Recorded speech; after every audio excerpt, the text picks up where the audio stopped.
Listo, entonces hoy va a tener lugar la sesión respecto a uno de los tópicos específicos de la segunda unidad que tenemos ahorita, que estamos ahorita desarrollando. Las reglas, digamos, de siempre y la estructura que se ha planeado es la que pueden observar en la primera diapositiva. Yo trato de hacer una presentación en general del curso, de nuevo de la dinámica otra vez y de la temática. Después hago una presentación un poco más extensa que ya no, que es respecto a específicamente al texto de 3 ensayos de teoría sexual. Y finalmente van a tener ustedes un tiempo de entre 15 y 20 minutos para formular las dudas que tenga. Recuerde que si tiene alguna duda, trate de formularla eh, con claridad. Son pocos minutos los que tenemos igual. Digamos, escríbala primero, léasela usted mismo y ya cuando la tenga bien estructurada la pregunta o la duda, eh, la realiza y de esta forma se van a ver beneficiados tanto usted como sus compañeros y del mismo modo yo como su tutor. Entonces, eh, pues lo que nos compete ahorita específicamente son los 3 ensayos de teoría sexual en unas páginas determinadas del mismo. Es decir, es la primera parte que va de la 123 a la 145, en donde Freud tematiza, introduce este problema. Esta primera sesión, eh, esta unidad que iniciamos con 3 ensayos de teoría sexual, se se enfoca justamente en la concepción de la sexualidad en Freud, al menos en ciertos textos que nos permiten tematizar esto, y en ciertos problemas que vamos a ir viendo a partir de de la unidad 2 misma. ¿Sí? Es decir, vamos a observar que la sexualidad en Freud, al menos en la limitación que hemos hecho, está relacionada con el carácter del hombre. En 3 ensayos de teoría sexual, que es el ensayo en el que Freud más trabaja a lo largo de toda su vida, es decir, después de su publicación, de su primera publicación, que data de 1905, Freud prácticamente hasta bien entrada su vida, al final casi, le hace adiciones. Entonces sus adiciones ustedes las pueden encontrar en los pie de páginas que se ubican en el texto, pie de páginas en ocasiones bastante extensos, porque Freud amplía la concepción que tenía en ese primer momento. ¿Sí? Eh, eh, Recuerde que ya se ha dejado un video sobre el plagio, sobre cómo se debe hacer. Y recuerde que la actividad que nos compete ahorita es la actividad 6. Se trata de situar los conceptos primordiales del texto de Freud. Es decir, como se deja mencionar en el foro el día de hoy en la tarde, trate de situar el objetivo del texto primero, es decir, Freud qué está escribiendo y por qué está escribiendo. Eso que está escribiendo lo, lo dice en algún párrafo específico, incluso de las páginas que tenemos nosotros establecidas, y a partir de ahí entonces, sabiendo usted cuál es la tesis del texto, puede exponer los conceptos primordiales de la misma, es decir, no tiene que exponer absoluta y metódicamente cada una de las cosas que hay porque hay demasiadas cosas. Ahora bien, si lo logra, pues muy bien. Es simplemente como para un tip de ahorro de la energía, ¿listo? Tiene que estar presente eso, identificar la tesis del texto, siempre eso tiene que primar en la lectura de los textos y a partir de ahí la construcción del trabajo que se le solicita. Entonces, 3 ensayos de teoría sexual. Bueno, eh, hay dos grandes desviaciones respecto en lo que tiene que ver con la libido. ¿sí? La libido es como la fuerza que empuja lo sexual, tal como el hambre es la fuerza que empuja el alimentarse, ¿sí? Esto, yo les doy aquí las generalidades del texto, ustedes tienen que ir a lo particular. Estas dos desviaciones, pues como aparece en la actividad, son las desviaciones respecto al objeto sexual y las desviaciones respecto a la meta. Recuerde igualmente que este texto es de 1905, entonces las palabras y las expresiones que en ocasiones Freud utiliza no pueden ser un poco extrañas para nosotros, pero es debido a ello. Sin embargo, el, el escándalo que tiene este texto es por lo radical que puede llegar a ser. Entonces, las desviaciones respecto al objeto sexual. Espero realmente que cuando ustedes me entreguen el trabajo no, no vaya a aparecer exactamente lo mismo que yo tengo acá. ¿Sí? Esto es una explicación muy general de ello. Pero las desviaciones respecto al objeto sexual. Cuando hablamos ya y mencionamos ya que existen desviaciones respecto al objeto sexual y por lo tanto desviaciones respecto a la meta sexual, estamos ya indicando que la relación que hay entre el sujeto del deseo, digamos en el caso del hombre, y su objeto no son únicas, es decir, que pueden ocurrir, como bien menciona aquí la diapositiva, desviaciones. Si ello es así, tenemos que considerar que, como va a finalizar Freud en la página 134, entre la pulsión sexual y el objeto sexual no hay ningún tipo de soldadura. ¿A qué se refiere esto? A que no es no es natural, por ejemplo, que el hombre desea a la mujer. ¿Sí? No es natural. Cuando hablo de no es natural, se evidencia que hay casos en que no sea esto. ¿Sí? Con los animales parecería ocurrir lo contrario. Parecería que los animales naturalmente funcionan a partir de ciertos estímulos que no se pueden reemplazar. Que un perrito, cuando una perrita está en celo, desata en el perro por vía olfativa su impulso sexual, implica que el impulso sexual del perrito está amarrado a, a ese carácter olfativo. Yo puedo reemplazarle al perrito el olor de la perrita por un químico específico. Yo puedo, digámoslo así, mamarle gallo al perrito colocándole algo que se parece al olor de la perrita, pero está atado necesariamente el estímulo del perrito, el instinto del perrito está ligado necesariamente con ese estímulo preciso.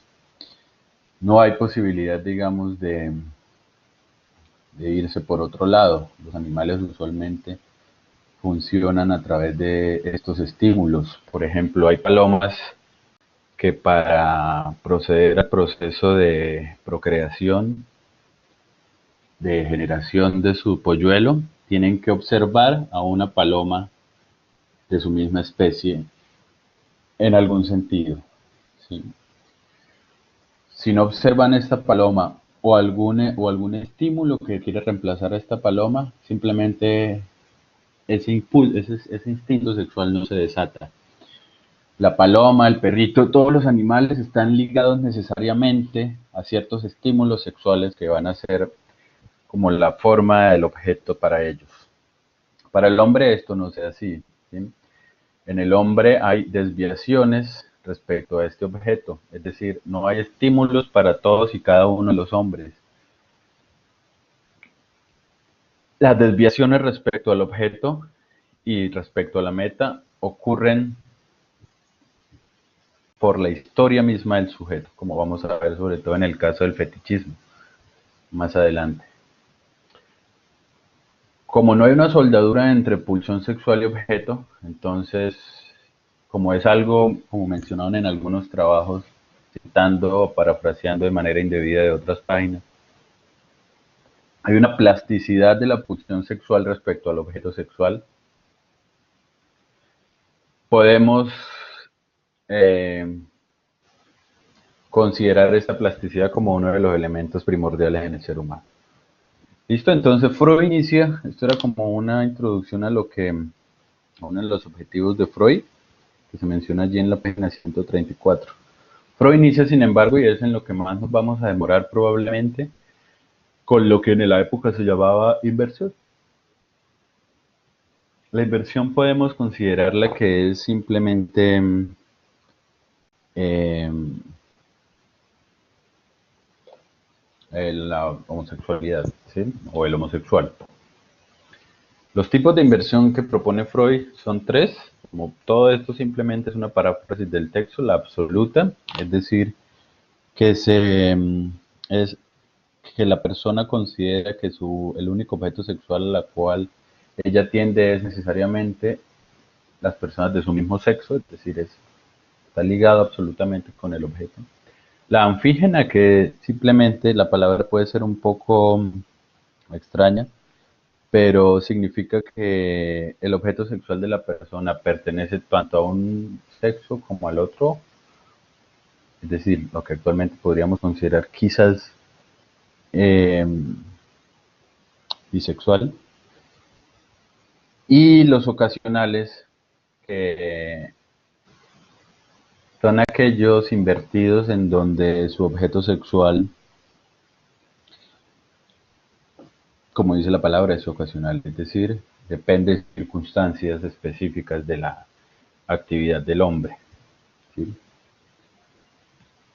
Los caracteres de la inversión, es decir, qué tipo de inversión tiende a ocurrir o cómo se llega a explicar en las teorías la inversión eh, tanto masculina como femenina, se explica a partir de dos hipótesis: que la persona desde siempre ha tenido ese impulso hacia los objetos de su mismo sexo.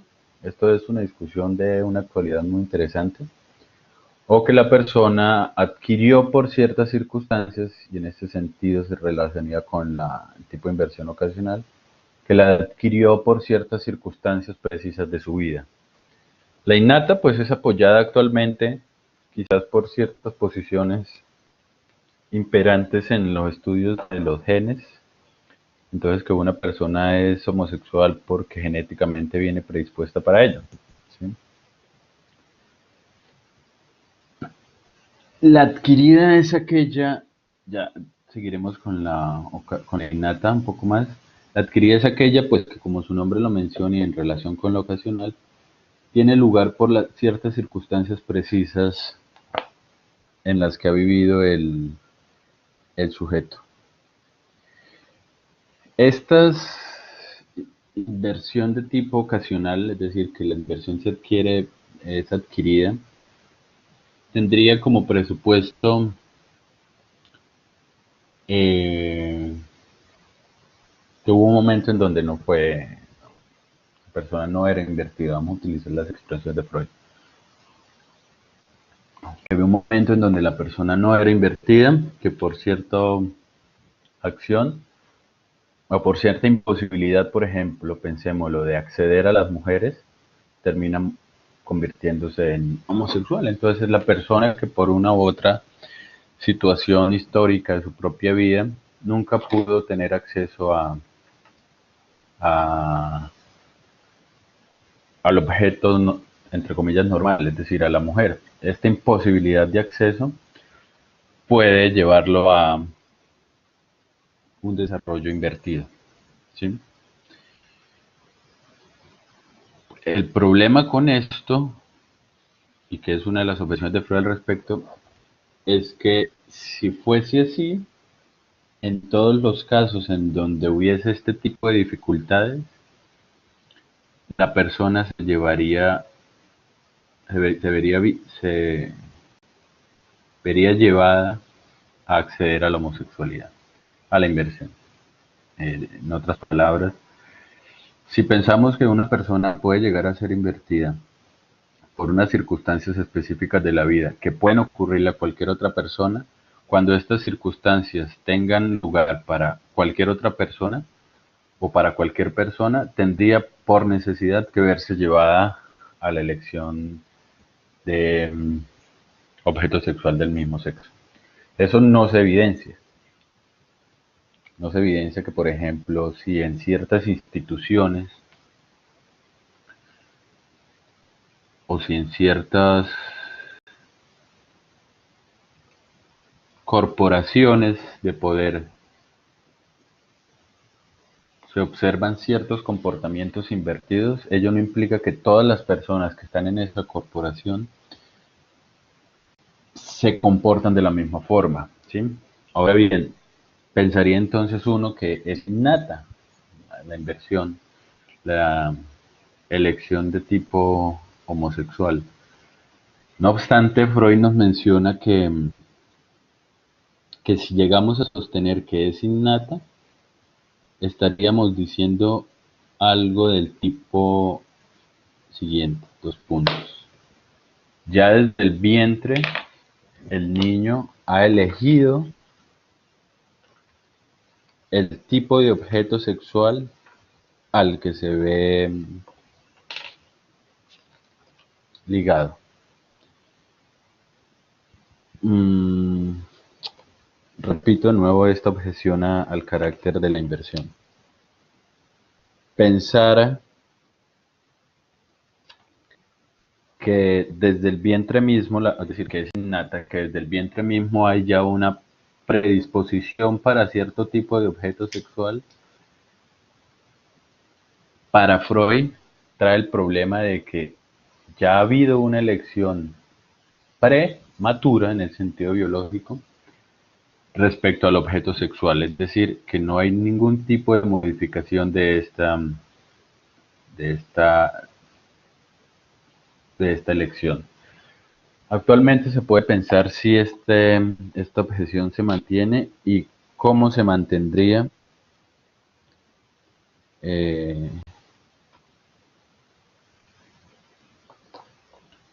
con los estudios de los genes.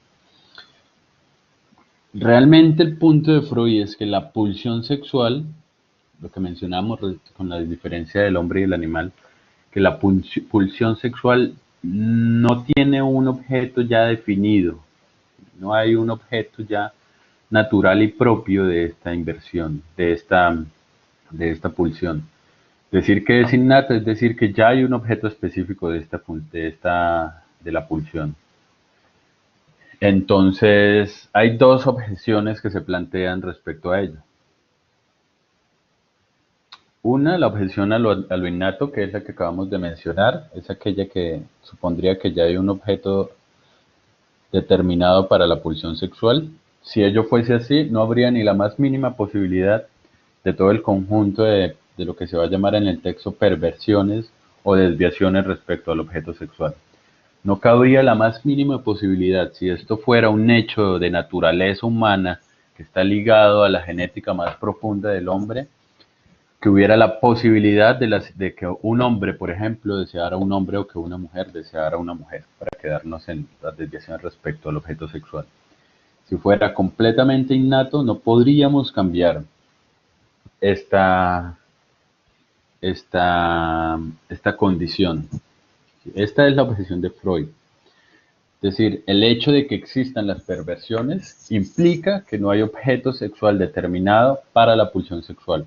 Esta es la objeción a la consideración de lo innato y la inversión. Y la objeción respecto a la consideración de la inversión como de carácter adquirida es la idea de que todos los escenarios que generan en los hombres cierto tipo de modificación de su objeto sexual primario, es decir, las circunstancias que llevaron a un hombre a la elección de un objeto sexual homosexual, deberían poder entonces explicar todos los casos de homosexualidad, o debería poderse considerar que en las mismas circunstancias todo hombre conllevaría una elección sexual del mismo tipo. Para Freud, esto implicaría en la objeción del carácter adquirido que hay cierto, entre comillas, innatismo de la elección, muy entre comillas, es decir, como Freud lo menciona allí, el sujeto tiene que dar su asentimiento a la elección de objeto homosexual, ¿sí? No es solo por las circunstancias externas que el sujeto llega a elegir este tipo de objeto, sino que desde él mismo, muy entre comillas, innatamente, tiene que haber un asentimiento de este tipo. Y a la innata entonces también se le aparece una objeción. La conclusión de Freud es que pensar la inversión como de carácter adquirido o innata no da realmente solución a la investigación del problema de qué es la inversión y por lo tanto de qué son las perversiones, ¿sí? Los dos siguientes recuadros que podemos observar acá, que tienen que ver con el objeto de los invertidos y la posición misma del sujeto, es decir, de lo que llamamos allí con Freud del invertido, son muy variables. El objeto de los invertidos puede ser, pensémoslo en el caso de los hombres, un hombre, un hombre con características femeninas, o toda la gama que va de lo masculino a lo femenino, ¿sí? Con todos los movimientos que hay de hombre a mujer, ¿sí? Las diferentes modificaciones corporales, las diferentes formas de presentación, puede ser, por ejemplo, como trata de mencionar Freud allí en algún momento cuando habla de los caracteres secundarios, que un hombre sea delicado en su comportamiento, es decir, que a un hombre le guste otro hombre que es masculino en su físico, delicado en su comportamiento, ¿sí? ¿Qué podemos decir allí? O que a este mismo, o que a otro sujeto también, en cuanto que invertido, le atraiga un hombre completamente feminizado en su cuerpo, pero masculino en su comportamiento. O un hombre al que le atraiga un hombre en cuanto que es completamente hombre, ¿sí? Completamente masculino en el estereotipo de masculino que podemos tener nosotros. Entonces ahí lo que encuentra Freud es que hay una gama muy extensa de las posibilidades de objeto de los invertidos. Gama extensa que también se presenta en la posición del sujeto mismo del cual parte el deseo. El sujeto del cual parte el deseo bien puede sentirse él mismo como mujer psíquicamente, o puede, y le pueden atraer los hombres. Aquí está un poquito aritmética o esta álgebra que nos permite, que nos plantea Freud aquí, que puede llegar a ser un poco confusa, es simplemente el sentido de que hay demasiada dificultad o hay una dificultad grande en poder situar cuál es exactamente el objeto de los invertidos, pero también cuál es exactamente la posición misma del sujeto homosexual, ¿sí? Porque este sujeto bien puede sentirse mujer y ser atraído por los hombres masculinos, o sentirse mujer y ser atraído por los hombres femeninos, o sentirse mujer y ser atraídos por los hombres físicamente masculinos y psíquicamente femeninos, o puede sentirse mujer en su cuerpo o en su psiquis, o puede sentirse hombre de la misma manera, y esto entonces nos dan círculos y círculos concéntricos de un álgebra. Ese como un montón de ejemplos que alcanza a mencionar Freud allí es para mencionar, como se dice en la página 131,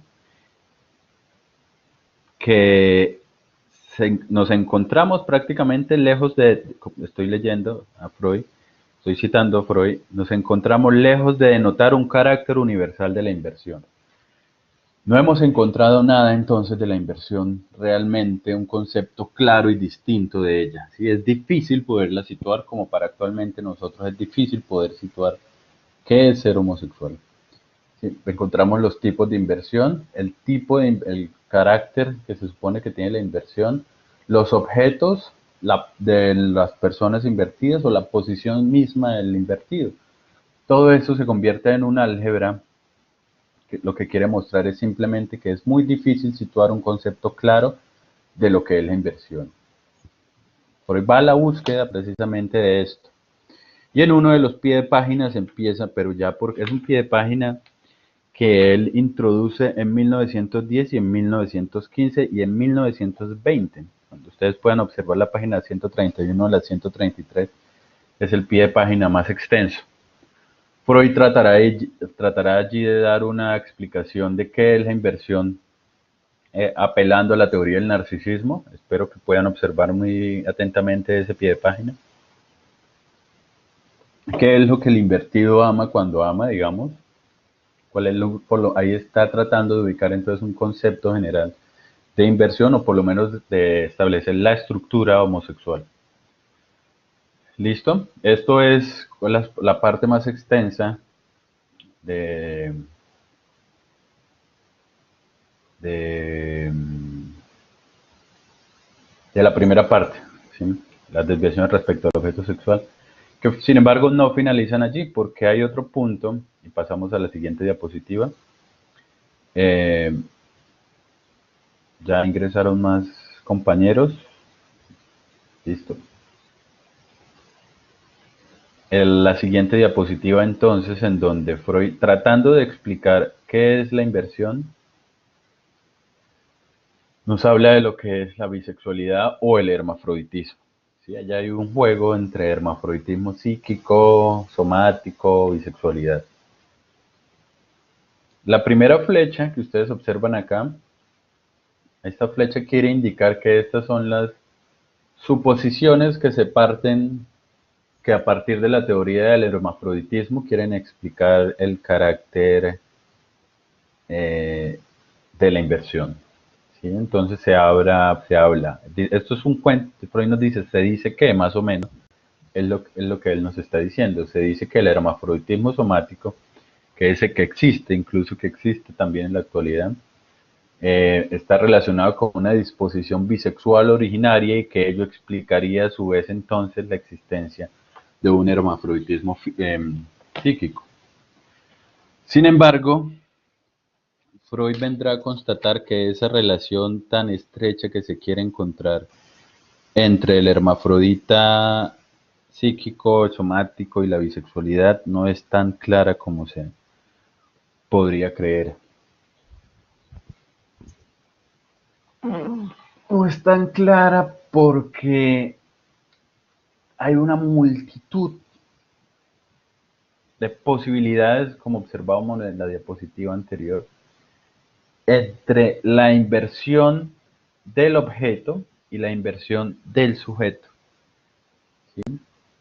Que la inversión somática, que el hermafroditismo somático, no implica de suyo, es decir, que la persona que tiene genitales de los dos sexos, que pueden estar o no atrofiados o puede prevalecer uno de estos genitales sobre el otro, no implica necesariamente el carácter de la inversión. No hay una necesidad lógica que pase del hermafroditismo somático a la inversión. Y ello por la pluralidad mencionada del objeto, de los tipos de objetos a los que puede acceder una persona en inversión, o de la posición misma del sujeto respecto a la inversión. Es de tan gran variedad de estas posibilidades, como se menciona allí al final de la 129, que tratar de explicarlas por una cuestión somática de los órganos sexuales más específicamente, no alcanza a acaparar toda la variedad de fenómenos que se encuentran en esto. ¿Sí? En últimas, podemos considerar que la conclusión de la parte del hermafroditismo, espero que ustedes lo puedan observar, esto es, repito, un paso rápido por los temas, es que no hay una causa orgánica de la inversión. ¿Sí? El hermafroditismo quiere indicar que la persona con inversión o en inversión o la persona invertida tiene raíces somáticas. Es decir, esta inversión tiene raíces somáticas. Para Freud no es así. ¿Sí? No es que porque tiene los genitales de hombre y mujer, por lo tanto, tiene un hermafroditismo psíquico que después se va a, a determinar en cierta monosexualidad. Porque esa es la historia del hermafroditismo, ¿no? El hermafroditismo somático conllevaría a pensar que todos los hombres tenemos, todos los hombres y mujeres tenemos una disposición bisexual originaria que a lo largo del tiempo simplemente se va a determinar en el gusto por los hombres o por las mujeres, pero que en el inicio habría una disposición bisexual originaria. Ello no se desprende del hermafroditismo somático, no hay una relación acá. ¿Sí? No hay, por lo tanto, una relación entre estos términos. Es lo que se quiere evidenciar acá. Y en últimas, lo que se quiere evidenciar es que no se está buscando una causa orgánica de la inversión, que si proceso está en los genes, que si está en los genitales, que si están, sino se está buscando una causa histórica de la misma. Es importante esto para la unidad 3 cuando podamos observar un caso de homosexualidad femenina que trabaja Freud. La homosexualidad no es algo orgánico, sino es algo histórico, es algo que el sujeto construye a través de su historia. Esta parte del hermafroditismo es necesario que lo puedan abordar, sobre todo cuando habla de esta disposición bisexual originaria. La parte más extensa, como mencionaba, es justamente la que tiene que ver con la inversión, en donde se pasan estos tipos de explicaciones que aparecen en el texto, los tipos de inversión, el carácter de la inversión, los objetos de los invertidos y la posición del invertido, en una dialéctica, es decir, en una implicación doble que lleva a mostrar la pluralidad y la gama tan amplia de casos que se encuentran en estas dos situaciones. Ello se evidencia igualmente en el hermafroditismo, en donde la gama de sujeto y objeto lo que hace hacer es estallar la idea de que hay una causa orgánica de la inversión. ¿Listo? Bueno, finalmente Freud pues plantea un tema, recordamos que aquí estamos dentro del campo entre comillas de la ciencia, que de pronto las discusiones jurídicas o éticas de lo que expone Freud acá pues podrían darse más adelante, quizá finalizando la unidad, pero que aquí se tematiza también un papel, digamos, más problemático de la situación, y es que si el objeto, si la pulsión sexual no está ligada a su objeto, como mencionábamos en un primer momento, significa que primero, no necesariamente la persona, el sujeto, se va a ver impulsado o atraído hacia los iguales, es decir, hacia las personas en su mismo desarrollo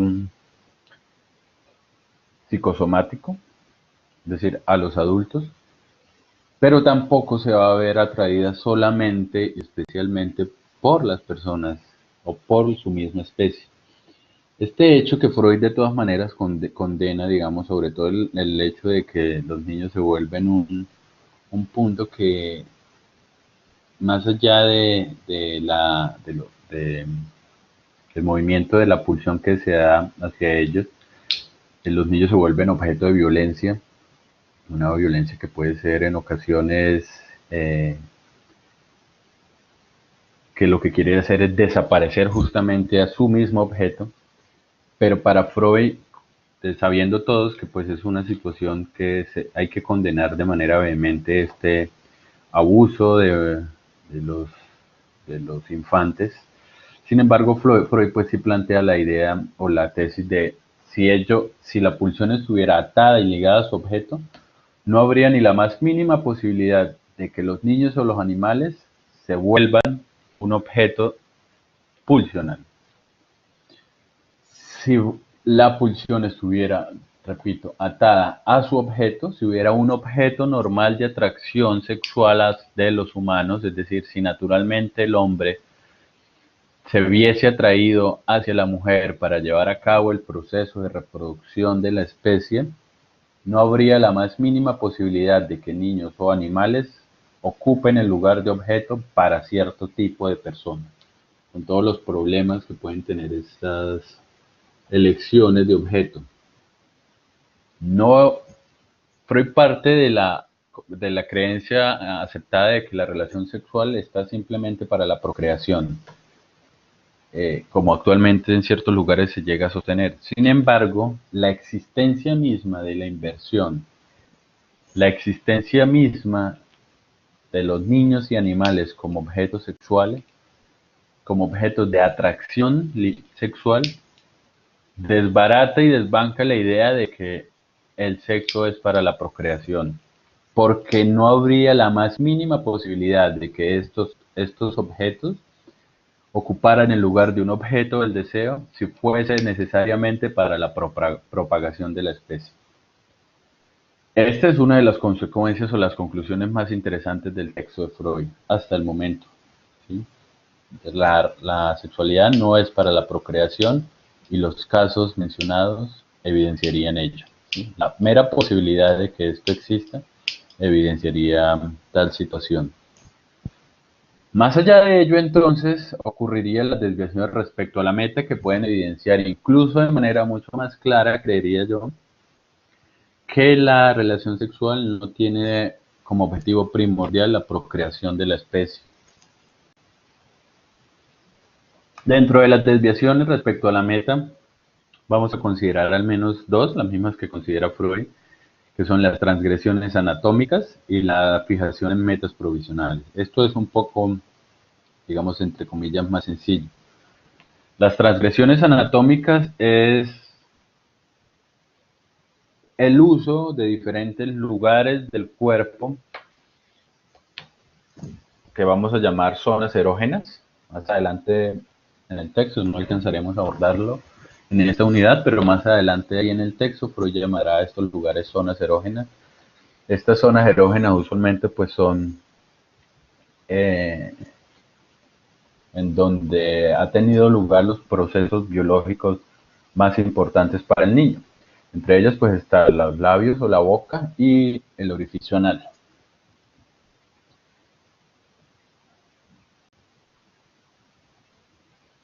Las transgresiones anatómicas implica entonces que en lugar de ir hacia el coito como la descarga final y como lo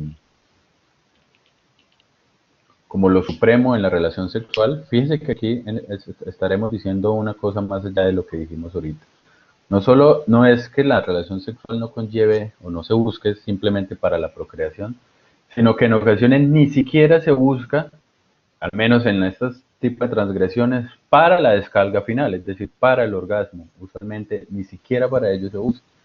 En las transgresiones anatómicas es usar las diferentes zonas erógenas, en este caso estas dos, como lugares de placer. ¿Sí?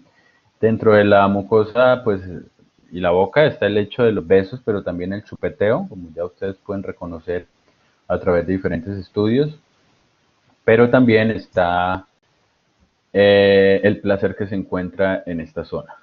¿Sí? Placer que en el adulto vendrá a ser remitido por el uso de esta zona como uno de los primeros lugares en donde el niño encuentra placer eh, vehemente. Entonces, cuando estas zonas se usan para la satisfacción, incluso pueden o no llegar al orgasmo, estaremos hablando de transgresiones anatómicas, usar las zonas erógenas. La fijación en metas provisionales, a su vez, que no se trata aquí ya necesariamente de zonas erógenas, aunque podríamos hablar que aquí en el tocar y mirar estamos hablando del ojo y aquí estamos hablando de los músculos o de la piel, pero la fijación en metas provisionales es que una relación sexual constaría más o menos de lo que actualmente se llama el juego previo, es decir, los movimientos que implican la excitación del compañero o de la compañera, y para finalizar, a partir de este aumento de la excitación en la descarga orgánica. ¿Sí? Sin embargo, en ocasiones eso se queda, es decir, si vamos pensando que este lugar aquí es la meta final, para llegar a esa meta hay metas parciales. Una de ellas es, por ejemplo, el mirar o el ser visto. el mirar o el ser visto. El mirar, me permiten un momento, el mirar implica el aumento de la excitación sexual. Allí en la página 142 podemos observar que una de las formas en que la excitación libidinosa se despierta es justamente por la visión. Es la visión la que permite la presencia y el flujo de este tipo de energía. Pero se puede quedar, es decir, no puede ser, si la persona empezaba a acumular energía sexual al mirar a su compañero o compañera, puede ser que esta persona se detenga en esta meta provisional y ya no le interese ir a este final, a la relación sexual, al coito, sino quedarse solo en el mirar. Se constituye entonces como un voyerista, por ejemplo, que se queda fijado en los órganos sexuales de la persona o en la persona completa, pero no llega al final de lo mismo. Lo mismo con el tocar y lo mismo con el sadismo y con el masoquismo. Si se considera que uno de los elementos primordiales dentro del amor carnal es la posibilidad de una agresión tenue, es decir, que con la relación sexual también se dan a cabo pequeñas cuotas de agresión, como es evidente en este tipo de producciones. Eh, Puede tener lugar el hecho de que, en lugar de que eso se vuelva el sadismo, es decir, el golpear levemente al compañero o compañera, que aumente la excitación sexual, en lugar de conducir aquí a la meta final, se quede simplemente en un gusto por la agresión. ¿Sí? Que no se busque ya esta meta final, sino que se quede justamente en la agresión o en ser objeto de agresión. Para Freud, de todas maneras, estos dos se dan en uno solo. Entonces puede ser o que se quede en una meta provisional que quería, cuyo objetivo primordial era conducir al final al orgasmo o al coito, a la procreación. Puede ser que se quede justamente a mitad de camino y allí encuentre su placer. Bien sea golpeando o bien sea siendo objeto de golpes.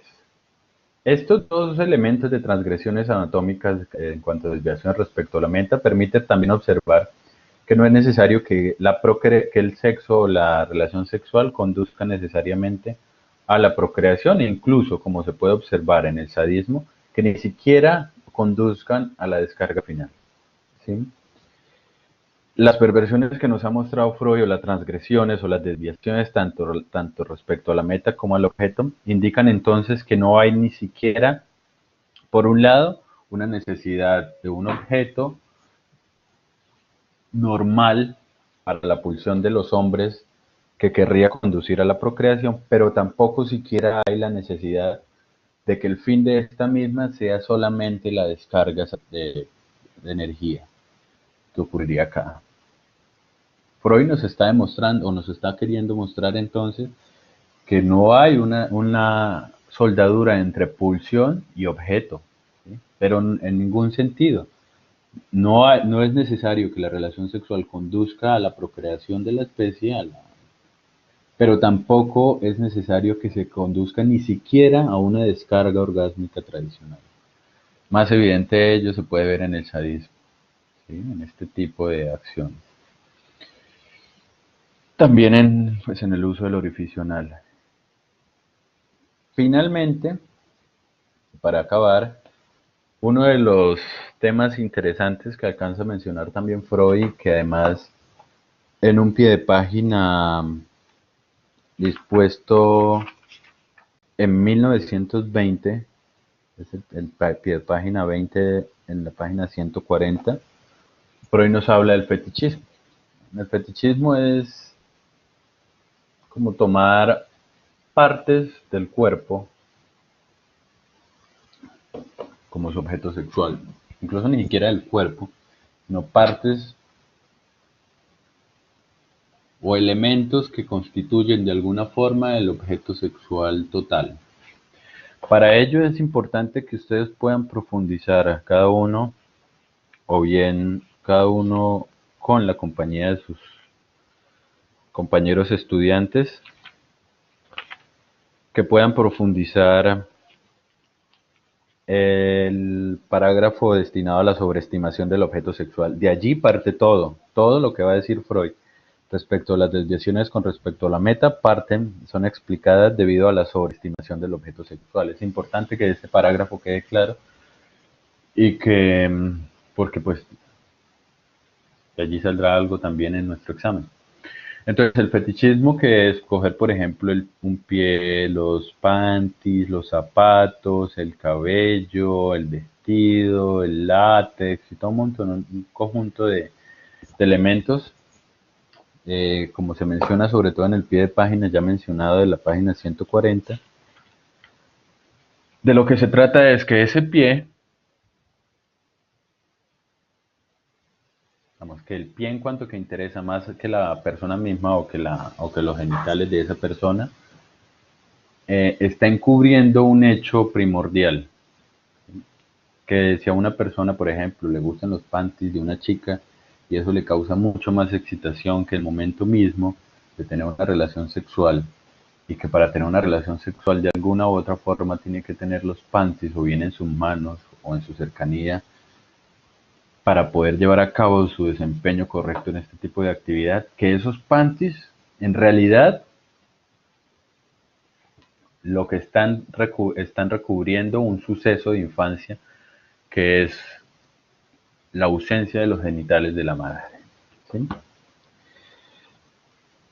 Ellos lo pueden profundizar, lo digo porque tenemos que ir llegando al fin de esta clase, en la página 141, en la nota 22.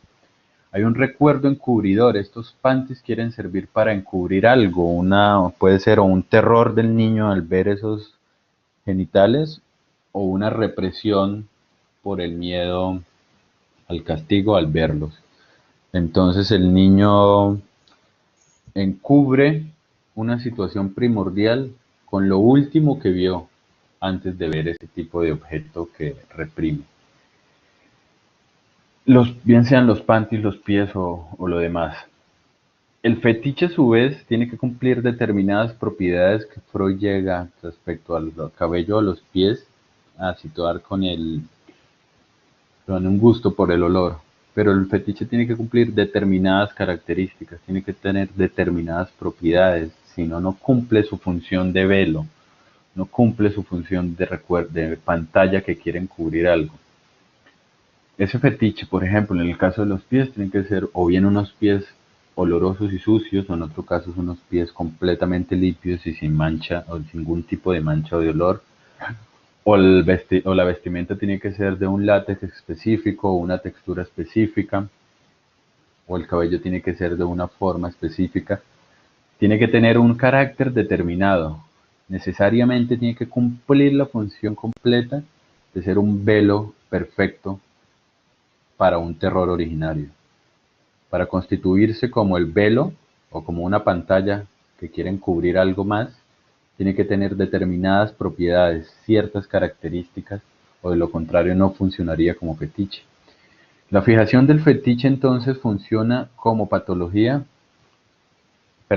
el fetiche funciona como patología en cuanto llega a fijarse y a reemplazar completamente cualquier tipo de relación sexual, es decir, cuando ya no importa absolutamente nada más sino los pies de la mujer, cuando ya no importa absolutamente nada más sino sus panties. ¿Sí? Esto entonces empieza a establecer un círculo de retroalimentación que permite encubrir, es decir, el recuerdo encubridor se establecen ciertas características del fetiche que es el recuerdo encubridor. Al establecerse estas características puede llegarse a la fijación del fetiche, que va a lograr reforzar la forma y perfección de este recuerdo encubridor, y de esta manera se fortalece todo el proceso que se trata de cubrir un evento primordial. Esa ha sido la explicación en términos generales. Ustedes pueden consultarla mucho más en las lecturas de Freud, mucho más a profundidad. Esto simplemente son unas cuestiones generales tratando de desenredar un poco más las mismas. Ya vamos para la ronda de preguntas. También pueden consultar el diccionario de psicoanálisis que está en el aula. Eh, Usualmente los autores de este diccionario dan sus definiciones más claras al inicio de cada sección. Por ejemplo, si ustedes buscan el fetichismo, probablemente aparecerá en el encabezamiento unas letras en negrilla. Esos son como lo que podrían leer ustedes para no desgastarse o gastar tanto tiempo en lecturas más extensas del mismo diccionario. Entonces los autores tienen esa ventaja de colocar en negrilla los conceptos, las partes principales de los conceptos. Esto simplemente era una forma de situarlos a ustedes en la lectura. No quiere ser una forma de reemplazo de la misma, porque pues tanto el trabajo como el examen vendrán, se llevarán a cabo a partir de los textos que tenemos como base. Eh, entonces, vamos a hacer una ronda de preguntas.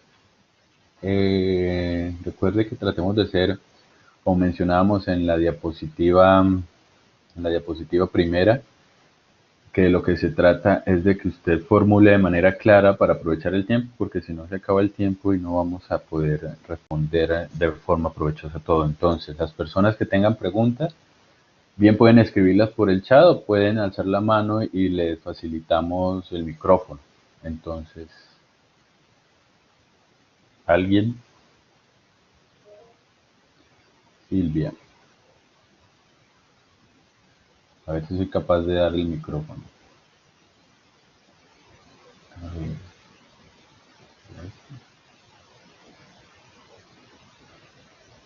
Si quiere me escribe por... Nunca he sabido cómo dar la palabra con micrófono. Si tienen el micrófono activo,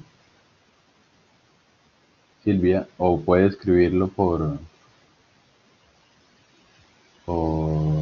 Ah, mire, Silvia, ahí la podemos oír, creo. Silvia se fue. ¿Alguien más? Mientras reaparece Silvia. Silvia. Silvia aparece el micrófono, pero no sé si estará activado. Silvia, sí, pero...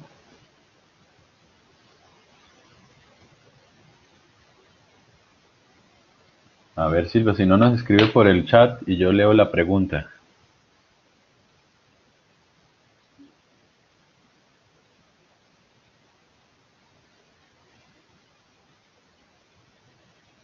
Silvia,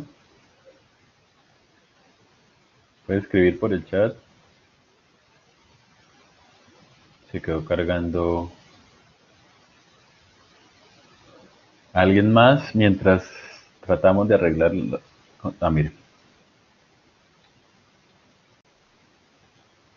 Silvia pregunta, ¿lo que nos acaba de explicar está en la lectura de la actividad para el 23? Sí, señora, todo eso es solo de la lectura, se trata de dar aquí unas generalidades de la misma.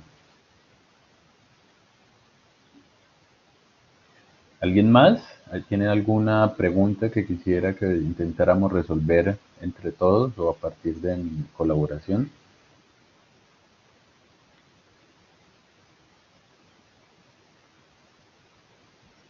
Sandra Ortega.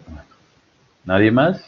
Vamos, si nadie más necesita algún tipo de aclaración, podemos ir finalizando. Lisette, a ver, Lisette.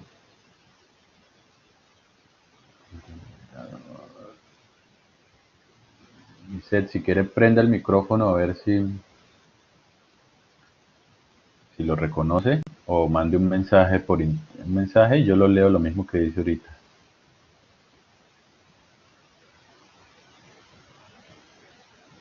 Lisette, ya ahorita le damos paso a María.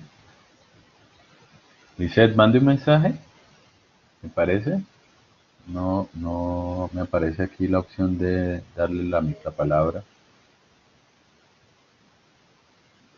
Bueno, Lisette no quiere, bueno. Bueno, entonces vamos con María. Un momento. María, María, María. María. María, listo. ¿Puede escribirnos lo mismo un mensaje? ¿Me hace el favor? Porque no veo cómo eh, darle la palabra por micrófono. Por favor, ¿pueden escribir? Nadie está escribiendo. ¿Pueden escribir por chat?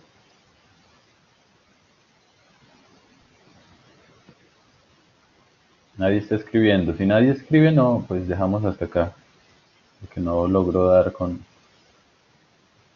el, con el micrófono para activárselo a ustedes.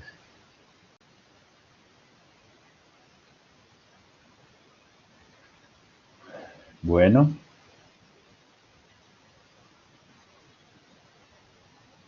¿no más?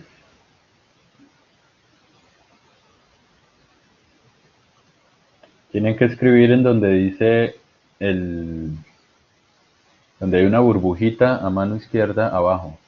¿Sí? No sé si puedan observarlo. Ahí donde dice, donde están los participantes, ahí abajo a mano izquierda.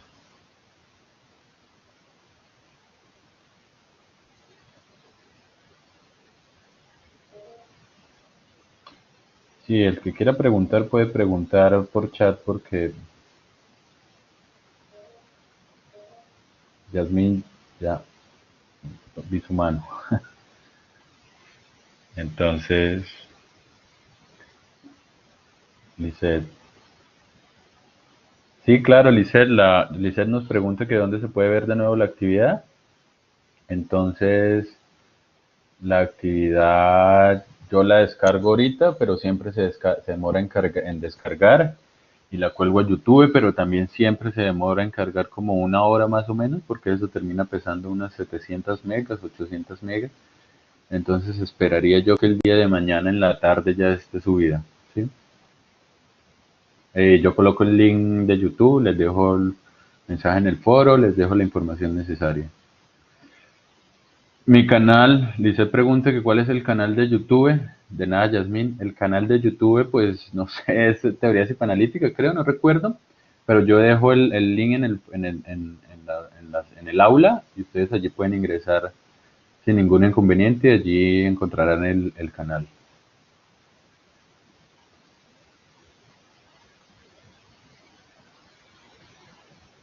¿Listo? ¿Alguien más?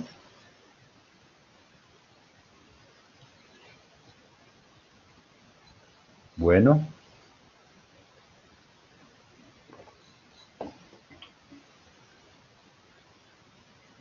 Yasmín pregunta que si ese video queda en el aula, queda el link que los conduce a YouTube. ¿Sí? No queda en el aula porque según las instrucciones que he recibido, eh, toca subirlo a YouTube. Eh, Silvia menciona que algunos compañeros no les dejó ingresar. No sabría yo qué sucedió, Silvia. Pues eso ya no, yo trato de dejar eso, comunicar este inconveniente con los de virtualidad, porque eso ya pues escapa de mis manos, los inconvenientes que puedan ocurrir. Sin embargo, gracias por su aviso y yo les dejo un mensaje a los responsables de eso. Sí, Silvia, de nada, Lisette, Silvia, listo, que envíen eso, pero de todas maneras gracias, yo envío esa información a los responsables de virtualidad. Bueno, si no es más, creo que no es más, entonces yo creo que buenas noches Silvia, podemos ir finalizando la sesión del día de hoy. Recuerden que el trabajo se entrega el 23. María Lulú, no, no creo. Yo creo que el trabajo ya tiene unas fechas establecidas, que yo ya estoy como cronometrado para todo eso, porque María Lulú que si nos pregunta si podemos subirlo para el domingo, yo creo que la verdad no, hubo un tiempo suficiente para ello y yo estoy medio ya cronometrado los tiempos, porque la universidad pues tiene unos tiempos precisos y si me atraso un día me atraso mucho. Entonces, nada, gracias a ustedes por poder haber participado. Las personas que vean este video y que no pudieron ingresar, pues me comunicaré con la instancia responsable de la misma a preguntar por qué ocurren este tipo de inconvenientes.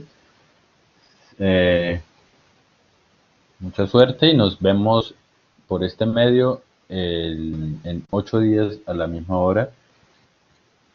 Listo. Muchas gracias a todos. Que descansen.